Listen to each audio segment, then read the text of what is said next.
नमस्कार साथियों, आप सभी का आर्यन ऑल एग्जाम नोट्स में स्वागत है। दोस्तों, आज मैं आप सभी के लिए इतिहास भाग 22 प्रस्तुत कर रहा हूं, जो सभी प्रकार की एक दिवसीय परीक्षाओं के लिए बहुत महत्वपूर्ण है। साथ ही साथ ये सभी प्रश्न इतिहास एवं सामाजिक विज्ञान के अंतर्गत बोर्ड परीक्षाओं में भी पूछे जा सकते हैं। हमने यहाँ एसएससी, बैंक, रेलवे और टीजीटी, पीजीटी तथा अन्य एक दिवसीय परीक्षाओं में पूछे गए प्रश्नों के बारे में बताया है। इन सभी प्रश्नों को अच्छे से दोहरा लें। तो आइए, आपका ज्यादा समय न गवाते हुए प्रश्नों की शुरुआत करते हैं।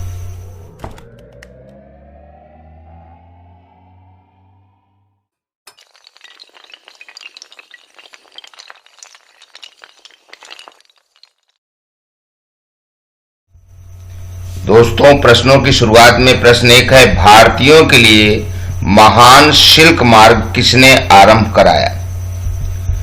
तो यहाँ ऑप्शन ए है कनिष्क, बी है अशोक, सी है हर्ष और डी है फाहियान। ये प्रश्न बहुत महत्वपूर्ण है और ये एसएससी ग्रेजुएट लेवल की परीक्षा में कई बार पूछा गया है। तो यहाँ दिए गए ऑप्शनों में से सही ऑप्शन ए है कनिष्क। भारतीयों के लिए महान शिल्क मार्ग कनिष्क ने आरंभ करवाया था। कनिष्क के बारे में आप सभी जानते हैं, वह कुषाण वंश से संबंधित था और कनिष्क बौद्ध धर्म का महान संरक्षक भी था।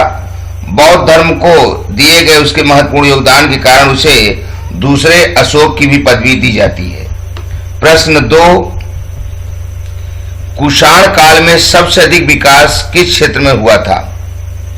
तो यह दिए गए ऑप्शनों में से सही ऑप्शन डी है कला। कुषाण काल में जिस क्षेत्र में सबसे अधिक विकास हुआ वह कला का क्षेत्र रहा और इस कला को चरम तक पहुंचाने में कुषाण वंश का सबसे महान शासक कनिष्क का योगदान रहा और इसका संभवतः राज्याभिषेक 78 ईस्वी में हुआ था। कनिष्क ने ही अपनी 2 राजधानियां बनाई थी, पेशावर और मथुरा। इसमें से उसकी मुख्य राजधानी पेशावर, जिसे हम पुरुषपुर भी कहते हैं। प्रश्न 3, कला की गंधार शैली किसके शासन काल में पनपी थी?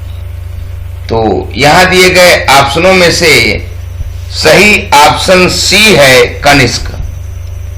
कला की गंधार शैली का विकास कनिष्क के शासन काल में हुआ था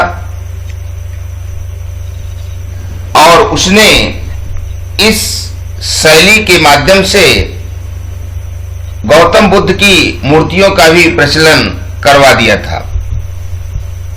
प्रश्न 4, गंधार कला किस काल में विकसित हुई थी?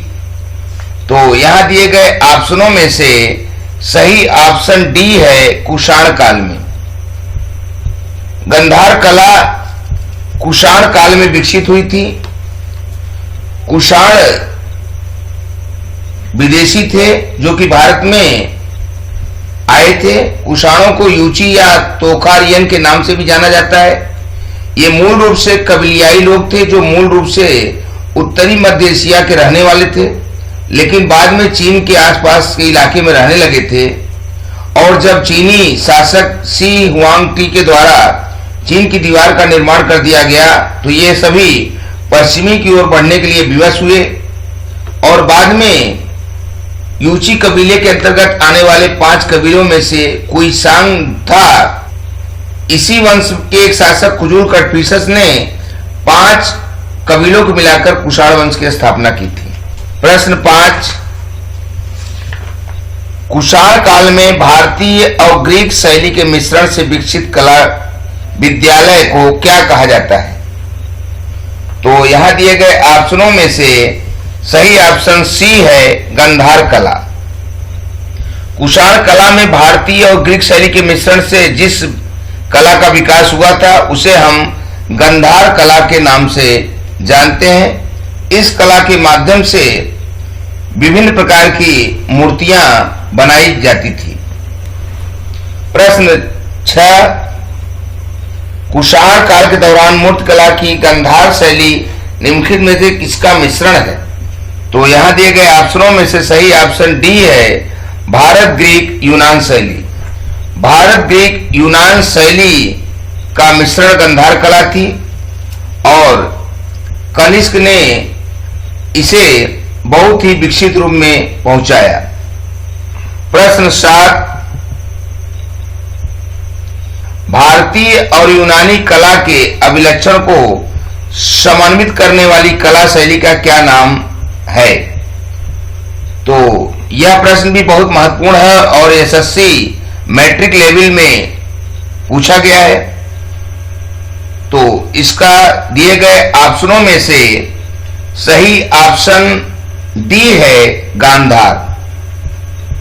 भारतीय और यूनानी कला के अभिलक्षण को समन्वित करने वाली कला गांधार कला कहलाती है। प्रश्न 8, यूनानी रोमन कला को निम्नलिखित में से कहां स्थान प्राप्त हुआ है? तो यहां दिए गए ऑप्शनों में से सही ऑप्शन बी है, गांधार। यूनानी और रोमन कला के मिश्रण से जिस शैली का निर्माण हुआ वह गांधार शैली थी और उसे गांधार में स्थान प्राप्त हुआ। उस समय गांधार कनिष्क के कार्यक्षेत्र में आता था। प्रश्न 9, किस संग्रहालय में कुषाण की मूर्तियों का संग्रह अधिक मात्रा में है? तो यहां दिए गए ऑप्शनों में से सही ऑप्शन ए है, मथुरा संग्रहालय। मथुरा संग्रहालय में कुषाण की मूर्तियों का संग्रह अधिक मात्रा में है। उस जमाने में कनिष्क की जो राजधानियां थी पुरुषपुर और मथुरा, तो मथुरा में कुषाण की मूर्तियों का संग्रह कराया गया। प्रश्न 10, निम्नलिखित में से वह महानतम कुषाण नेता कौन था जो बौद्ध बन गया था? तो यहां दिए गए ऑप्शनों में से सही ऑप्शन सी है, कनिष्क। दोस्तों, कुषाण एक विदेशी जात थी जो भारत में आई थी और कुजुल कटफिशस ने 5 कबीलों को मिलाकर कुषाण वंश की स्थापना की थी और कुषाणों के रूप में सर्वप्रथम भारत में जो आगमन हुआ वो भीम कटफिशस के रूप में हुआ। भीम कटफिशस के बाद ही कुषाण वंश का सबसे महान शासक कनिष्क बना था। प्रश्न 11, किसी व्यक्ति को द्वितीय अशोक कहा जाता है? तो यहां दिए गए ऑप्शनों में से सही ऑप्शन सी है, कनिष्क।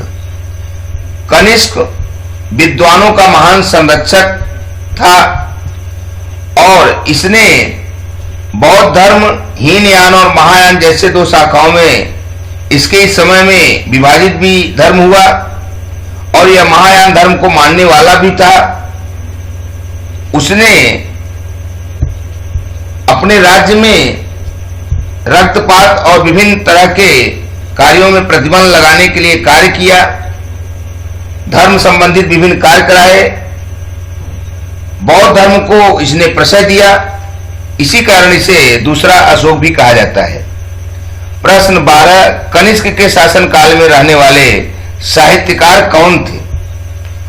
तो यहां दिए गए ऑप्शनों में से सही ऑप्शन ए है, नागार्जुन और अश्वघोष। नागार्जुन और अश्वघोष को कनिष्क के शासन काल में बहुत ही आश्रय प्राप्त रहा। वह बौद्ध संगीत का आयोजन भी करता था। अश्वघोष को हम भारत का मिल्टन भी कहते हैं। इन्होंने बुद्ध चरित और सौंदरानंद और शार्यपुत्र प्रकरण जैसी पुस्तकों की रचना भी की थी। शार्यपुत्र प्रकरण को संस्कृत भाषा में लिखे जाने वाला प्रथम नाटक ग्रंथ भी हम मानते हैं। अश्वघोष को संस्कृत ड्रामा का पिता भी कहकर पुकारा गया है। इस प्रकार से वह बहुत ही विद्वान था। नागार्जुन को हम भारत का आइंस्टीन भी मानते हैं, जिन्होंने शून्यवाद जिसे हम माधिका कहते हैं, का प्रतिपादन किया। इस प्रकार से कनिष्क के शासनकाल में ही नागार्जुन और अश्वघोष जैसे महान साहित्यकार रहे। प्रश्न 13, निम्नलिखित में से कनिष्क के समकालीन कौन थे? तो यहां दिए गए ऑप्शनों में से सही ऑप्शन बी है, नागार्जुन, अश्वघोष, वसुमित्र। कनिष्क के शासनकाल में ही नागार्जुन, अश्वघोष और वसुमित्र जैसे बहुत महान साहित्यकार उत्पन्न हुए। वसुमित्र के ही देखरेख में कनिष्क ने चौथी बौद्ध महासभा कराई थी, जो कि कुंडलवन कश्मीर में हुई थी। इस प्रकार से कनिष्क भी बहुत ही विद्वानों का आदर करने वाला था। प्रश्न 14, चरक किसके राज चिकित्सक थे? तो यहां दिए गए ऑप्शनों में से सही ऑप्शन डी है, कनिष्क। चरक कनिष्क के दरबार में रहने वाले एक प्रसिद्ध चिकित्सा शास्त्री थे, जिन्होंने चरक संहिता नामक एक प्रसिद्ध आयुर्वेद ग्रंथ की रचना की थी। प्रश्न 15, भारत में प्रथम स्वर्ण मुद्रा किसने चलाई? तो यहां दिए गए ऑप्शनों में से सही ऑप्शन ए है, कुषाण। कुषाणों में जो भीम कटपिसस था वह एक महान शासक रहा और उसी ने सबसे पहले भारत में सोने के सिक्के जारी किए थे। प्रश्न 16, सातवाहनों ने पहले स्थानीय अधिकारियों के रूप में काम किया था। तो यहां दिए गए ऑप्शनों में से सही ऑप्शन बी है, मौर्यों के अधीन। सातवाहन पहले स्थानीय अधिकारियों के रूप में मौर्यों के अधीन कार्य कर चुके थे और बाद में सातवाहनों ने अपना राज्य स्थापित किया था। प्रश्न 17, सातवाहन वंश का महानतम शासक किसे माना जाता है? तो दोस्तों यहां दिए गए ऑप्शनों में से सही ऑप्शन बी है, गौतमी पुत्र सातकर्णी। मौर्योत्तर काल में दक्कन के क्षेत्र में जिस वंश का शासक था वह सातवाहन वंश था। इस वंश का संस्थापक सिमुक था, परंतु इस वंश का प्रथम महत्वपूर्ण शासक सातकर्णी प्रथम हुआ। सातवाहन शासकों की राजधानी प्रतिष्ठान या पैठान थी, जो कि महाराष्ट्र में गोदावरी नदी के किनारे स्थित थी। और सातकर्णी प्रथम की मृत्यु के बाद उसकी पत्नी नायनिका ने अपने 2 अल्पवयस्क पुत्र की संरक्षिका के रूप में शासन कार्य प्रारंभ किया था। प्रश्न 18, किस वंश के शासकों ने ब्राह्मणों तथा बौद्ध भिक्षुओं को कर मुक्त ग्राम देने की प्रथा आरंभ की? तो यहां दिए गए ऑप्शनों में से सही ऑप्शन ए है, सातवाहन। यह भी प्रश्न बहुत महत्वपूर्ण है और कई बार परीक्षाओं में एसएससी के ग्रेजुएट लेवल पर, मैट्रिक लेवल पर और अन्य विभिन्न परीक्षाओं में पूछा गया है। तो यहां दिए गए ऑप्शनों में से सही ऑप्शन ए है, सातवाहन। सातवाहन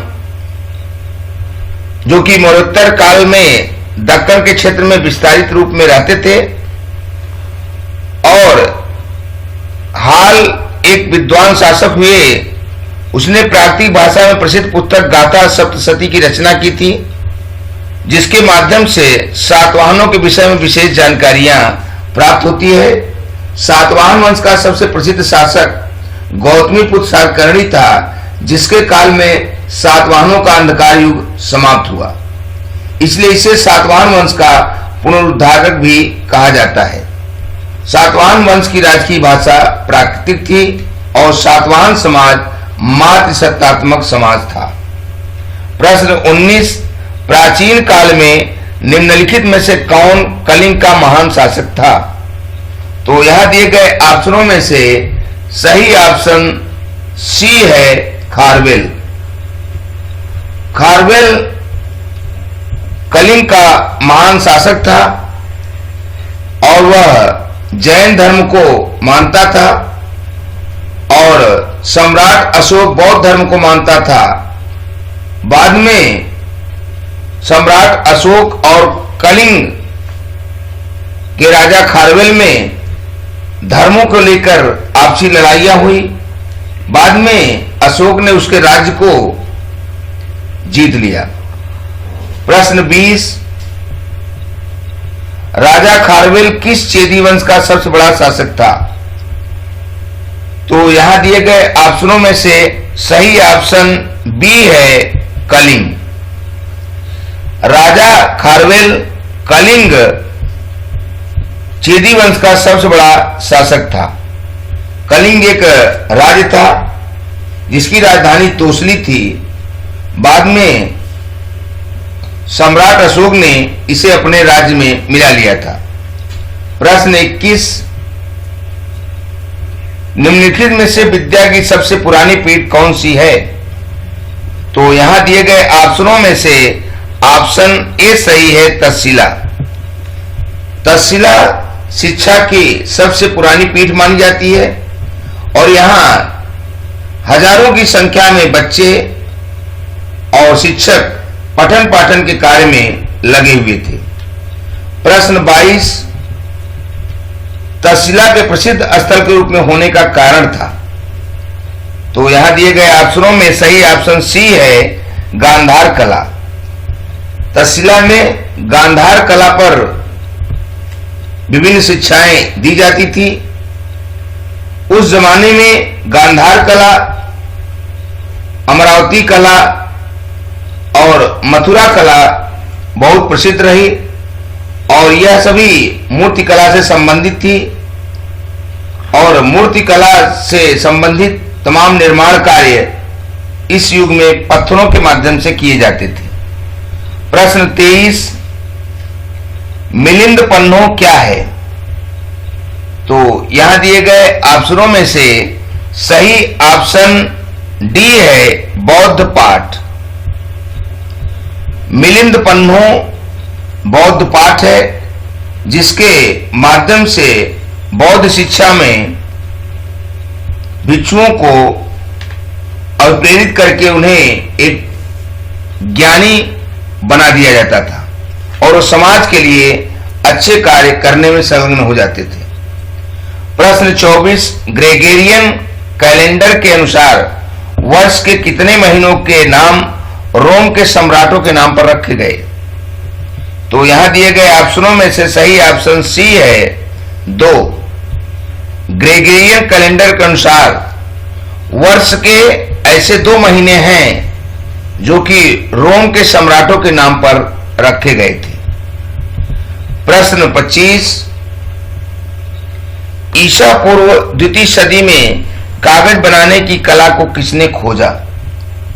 तो यहां दिए गए ऑप्शनों में से सही ऑप्शन ए है, चीनियों ने। चीनियों के पास विभिन्न प्रकार की कलाएं मौजूद थी और चीनी ईसा पूर्व 2वीं सदी में कागज बनाने की कला को विकसित किया था और तब से संपूर्ण विभिन्न देशों में कागज पर लोगों का विकास, लोगों की बातें उजागर होने लगी। प्रश्न 26, भारतीय रंगमंच में यवनिका अर्थात पर्दा का शुभारंभ किसने किया? तो यहां दिए गए ऑप्शनों में सही ऑप्शन सी है, यूनानियों ने। भारत में रंगमंच में पर्दा का शुभारंभ यूनानियों के माध्यम से किया गया था। प्रश्न 27, भारत पर शासन करने वाले प्रथम ब्राह्मण वंशी शासक कौन था? तो यहां दिया गया ऑप्शन बी सही है, पुष्यमित्र। दोस्तों, भारत पर शासन करने वाला प्रथम ब्राह्मणी वंश जो था वो शुंग वंश था और पुष्यमित्र शुंग जो कि मौर्य वंश में रहा और मौर्य वंश का विनाश पुष्यमित्र ने ही किया था और अपने मौर्य वंश के अंतिम सम्राट बृहदत्त की हत्या करके पुष्यमित्र शुंग ने ब्राह्मण वंश के अंतर्गत शुंग वंश की स्थापना की। प्रश्न 28, निम्नलिखित में कौन शुंगकालीन महत्वपूर्ण नगर नहीं था? तो यहां दिए गए नगरों में से सही ऑप्शन डी है तोसली। दोस्तों, शुंगकालीन जो महत्वपूर्ण नगर नहीं था वो तोसली था, जो कि कलिंग के अंतर्गत था, कलिंग की राजधानी थी, जो कि उस समय उड़ीसा के क्षेत्र में माना जाता था। और यहां पर पाटलिपुत्र, विदिशा, अयोध्या शुंगकालीन महत्वपूर्ण नगर थे। प्रश्न 29, मौर्योत्तर काल में भारत पर आक्रमण करने वाला प्रथम विदेशी कौन थे? तो यहां दिया गया ऑप्शन ए सही है, बैक्ट्रिया के ग्रीक। मौर्योत्तर काल में भारत पर आक्रमण करने वाले बैक्ट्रिया के ग्रीक थे और इन लोगों का ही भारत में पहली बार आक्रमण हुआ था। सर्वप्रथम हिंद यूनानी, जिसे हम बैक्ट्रियाई ग्रीक भी कहते हैं, इन्होंने ही भारत पर आक्रमण किया। बैक्ट्रियाई ग्रीकों में ही सर्वप्रथम जिसका आक्रमण हुआ वह डेमेट्रियस था, जिसने साकल, जो कि आधुनिक पाकिस्तान का सियालकोट नगर कहलाता है, को अपनी राजधानी बनाई थी। और डेमेट्रियस के बाद बैक्ट्रियाई ग्रीक में सबसे शासक जो हुआ वो मेनेंडर था, और जिसे बौद्ध साहित्य में राजा मिलिंद के नाम से भी जाना जाता है। और राजा मिलिंद ने भारत में आने के बाद बौद्ध धर्म को ग्रहण कर लिया था, और बौद्ध धर्म को ग्रहण करने के पूर्व उसने प्रसिद्ध बौद्ध विद्वान नागसेन के साथ प्रश्नोत्तर शैली के इस धर्म के संबंध में संवाद भी किए थे। इस बातचीत का संकलन प्रसिद्ध पाली बौद्ध साहित्य मिलिंद पन्नों में मिलता है, जिसका तात्पर्य होता है राजा मिलिंद के प्रश्न। और इस वीडियो का अंतिम प्रश्न, प्रश्न नंबर 30, इंडो बैक्ट्रियन शासकों में सबसे महान शासक कौन था? तो यहां दिए गए ऑप्शनों में सही ऑप्शन ए है मिनांडर। दोस्तों, इंडो बैक्ट्रियन शासकों में सबसे महान शासक मिनांडर था, और मिनांडर को ही हम राजा मिलिंद के नाम से भी जानते हैं, और वह बौद्ध धर्म को प्रश्रय देने वाला एक बहुत ही प्रसिद्ध एक विदेशी राजा बना। दोस्तों, आपने पूरा वीडियो देखा। आज आपके लिए हमने 2 सवाल भी दिए हैं। इन सवालों के उत्तर हमें कमेंट बॉक्स में जरूर बताएं, और यदि प्रश्नों के उत्तर देने में असुविधा हो तो वीडियो को पूरा देखें। प्रश्न 1 है, भारत पर शासन करने वाला प्रथम ब्राह्मण वंशी शासक कौन था? और प्रश्न 2 है, गांधार कला किस काल में विकसित हुई थी? दोस्तों, आप नियमित रूप से वीडियो को देखते रहें, और यदि आप आर्यन आलीजाम नोट्स चैनल पर नए हैं तो चैनल को सब्सक्राइब कर लें, बेल आइकन की घंटी दबा दें, अपने दोस्तों में शेयर करें, लाइक करें, जिससे नित्य प्रसारित होने वाला हमारे द्वारा वीडियो आपको प्राप्त होते रहें और आप अपनी परीक्षा की तैयारी नियमित रूप से करते रहें। हमें आशा है आप अपने पठन पाठन और प्रतियोगी परीक्षा की तैयारियों में लगे होंगे। कल आप सभी के लिए हम नागरिक शास्त्र भाग 22 प्रस्तुत करेंगे। शुक्रिया, थैंक यू, धन्यवाद।